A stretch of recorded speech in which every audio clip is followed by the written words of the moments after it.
Qin Yichan tidak bisa tidak merasa tersesat karena tanpa nama. Alam semesta juga frustrasi. Dia juga tahu bahwa alam semesta hanya bisa disebut alam semesta. Tetapi berbicara tentang yang mudah, memadatkan kekuatan alam semesta menjadi satu. Tetapi itu bukan kenaikan surgawi. Tanda seru. Jangan katakan itu tanpa nama. Bahkan jika persepsi Hao Qingyu tentang keputusan kosmik Hao Yi, Qin Yichan masih melihat puncak gunung es. Karena, ini adalah teknik kultivasi yang diciptakan oleh mantan True Dragon Rache, penguasa langit dan bumi generasi ke-70. Bisa dibayangkan betapa canggihnya. Namun, pada saat ini, Ziyun memikirkan sesuatu, dan bertanya-tanya, "Bos, katamu, apakah kita akan jatuh ke dalam ilusi?" Ilusi. Qin Yichan mengerutkan kening. Lalu tripod kenaikan surgawi saya, dan pedang bayangan dari kakak laki-laki yang tidak dikenal, termasuk semua ini, bagaimana Anda menjelaskannya? Benar dan salah. Ziyun tiba-tiba bersinar dengan dua mata. Itu sama dengan mata naga yang kamu gunakan sebelumnya. Mungkin, itu sangat mungkin. Ini, Qin Yichan pikir itu masuk akal. Meskipun sangat tipis, dia tidak pernah bertanya kepada Gesi, apakah leluhur Zhou Guang telah dibudidayakan dengan roh, atau apakah dia memiliki cara yang serupa. Tetapi bahkan jika saya tidak bertanya, leluhur cahaya abadi ingin datang dari kultivasi ganda, dan pencapaiannya, total yang mustahil lebih rendah darinya. Tapi Palu Gekian mengingatkan, Yichan, jangan lupakan kamu dan kakak Guang dalam pertempuran ini. Kekuatan dunia sama. Kekuatan ilahi dan kekuatan roh sama. Kamu pikir kami menciptakan ini menunggu realistis ilusi. Butuh pencapaian yang lebih menakutkan. Ziyun menyipitkan matanya dan menatap Dwarf Emperor yang telah mengajarinya selama 10 tahun. Bos, hati-hati. Jika ini adalah fantasi, semua yang ada di sana mungkin akan membingungkan kita. Saya. Palu Gekian ingin memberikan palu kepada bocah berambut ungu ini. Biarkan dia mencoba apakah palu ini benar-benar tidak nyata. Apakah itu ilusi? Bodoh. Palu Gekian memelototi Ziyun, lalu berjalan ke lubang yang baru saja ditusuk Qin Yichan, dan menunjuk ke jalur bawah. Lihat. Lihat apa yang ada di bawah. Adalah pengadilan ilahi yang sebenarnya. Alam kakak Zhu Guang sama dengan Yichan saat ini. Apakah menurutmu itu bisa menciptakan ilusi yang begitu besar?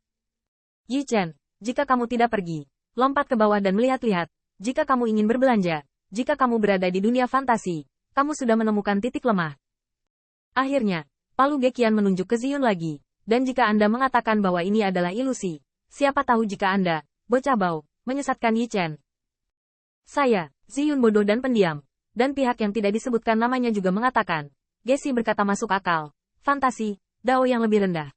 Namun, begitu ucapan ini keluar, dia melihat Hao Zhou Guangdao, tanpa nama. Ucapanmu agak miring. Ilusi itu seperti nyata, dan kekecewaan itu berganti-ganti. Siapa yang bisa membedakan kebenaran dari yang palsu? Ini bukan jejak, anonim. Bahkan Qin Yichan merasa ilusi itu tidak mungkin. Terutama Kaisar Naga seperti yang asli. Tidak, mereka nyata. Dan dengan kekuatannya, bahkan jika ilusi tidak dapat dipatahkan, es dan api tadi cukup untuk mengekspos ilusi ke titik lemah. Qin Yichan sangat percaya diri karena leluhur cahaya abadi memiliki kekuatan yang sama dengannya saat ini. Tapi Ziyun tidak menyerah dengan mudah. Melihat sekeliling kuil untuk beberapa saat, dan tiba-tiba menaruh cahaya pupil pada sisik naga seperti cermin itu. Bos, menurut apa yang Anda katakan, apa yang disebut ruang dan waktu alam semesta? Lalu, naga ini bersisik, ada juga di ruang dan waktu di mana kita berada, dan di dunia di cermin. Harus ada, akankah itu menjadi? Ini hubungkan semua belenggu. Kalau begitu, bos, kamu akan mencoba memotong sisik naga. Hao Zouang menggelengkan kepalanya tanpa mengucapkan sepatah kata pun. Dan Qin Yichan tiba-tiba ragu-ragu setelah ragu-ragu sejenak. Bang! Cahaya pedang yang menakjubkan lewat, dan semua kaisar naga di aula gemetar ketakutan. Tetapi cahaya pedang itu menyebar, dan sisik naga sejelas sebelumnya, bahkan tanpa jejak. Tidak berguna. Tanda seru. Ziyun terkejut. Apakah ini benar-benar tebakanku? Hao Zouang tampaknya tidak lagi terlihat. Sisik naga yang saya tinggalkan selama hidup saya, dengan kekuatan Yichan, tidak dapat dihancurkan sama sekali. Dan kamu tidak ingin merusaknya lagi. Inilah yang kuserahkan kepada keturunan untuk introspeksi. Qin Yichan menundukkan kepalanya. Semua dawei-nya memilikinya. Tetapi realem terlalu kuat di hadapan leluhurnya. Dan itu masih merupakan celah yang tidak dapat diatasi. Melihat Qin Yichan jatuh ke dalam perenungan, Hao Zouang membuka mulut dan berkata, Yichan, teori bifurkasi ruang waktu yang sebelumnya tidak disebutkan namanya, memiliki beberapa alasan. Dan bahkan kekecewaan Ziyun bukanlah ide yang tidak berdasar. Tentu saja, kamu tidak perlu meragukanku. Seperti Frost Shadow barusan, kamu dan aku adalah musuh sekarang. Tetapi dalam analisis terakhir kamu dan aku adalah keluarga yang sama. Tujuan utamaku adalah membuatmu lebih kuat. Jadi Anda tidak dapat membantu Anda. tapi tidak mungkin menyesatkan Anda. Qin Yichen mengangguk. Terima kasih banyak leluhur. Hao Zouang berkata lagi. Debu yang mudah. Jangan salahkan jari saya karena terlalu mahir. Alam semesta Hao Yi adalah mahakarya Master Yi. Saya berharap akan ada lebih banyak orang misterius di dunia. Yichen mengerti. Melihat kesalehan ekspresi Qin Yichen, Hao Zouang berkata sambil tersenyum. Ingatkan Anda lagi. Kalimat terakhir. Saya bertekad untuk alam semesta Hao Yi. Hanya dapat dianggap sebagai entry yang tidak dapat diterima. Ketika orang bodoh dan tidak sadar yang biasa. Kata Guru Yi kepada saya satu arah.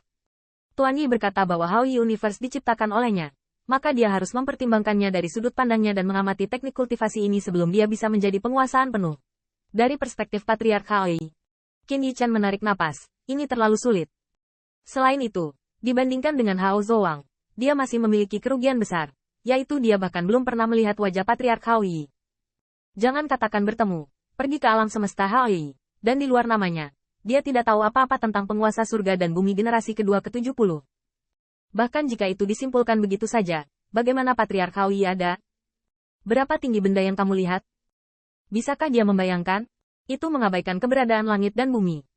Hao Zouang akhirnya berkata, jika demikian, jika Anda dapat memahaminya, itu sudah cukup. Jika Anda tidak dapat memahaminya, bahkan jika itu saya dan yang tidak bernama dan yang lainnya, bagaimana saya dapat membantu Anda? Ayo. Qin Yichen menikmati kalimat ini dengan hati-hati, hanya duduk bersila, dengan semua pengalaman berkelebat di benaknya.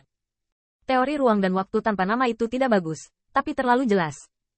Ilusi Ziyun bukanlah omong kosong. Untuk berdiri dalam perspektif Patriark Hao Yi, pikirkan diri Anda sebagai Patriark Hao Yi. Ini sangat sulit bagi Qin Yichen, karena dia tidak dapat membayangkan kekuatan Patriark Hao Yi, pahlawan langit dan bumi ini yang memulai rencana penciptaan. Tunggu, buat rencana. Mata Qin Yichen berkedip. Dia ingat GG berkata bahwa Patriark Hao Yi sangat hebat, meninggalkan pukulan kuat di antara langit dan bumi, karena secara resmi membuka rencana penciptaan. Rencana buatan manusia, rencana buatan manusia. Qin Yichen tampaknya melarikan diri ke dalam roh halus. Penciptaan umat manusia adalah untuk mengkonsolidasikan kultivasi spiritual dari 10.000 suku, untuk mengumpulkan kepala 10.000 suku, 10.000 suku,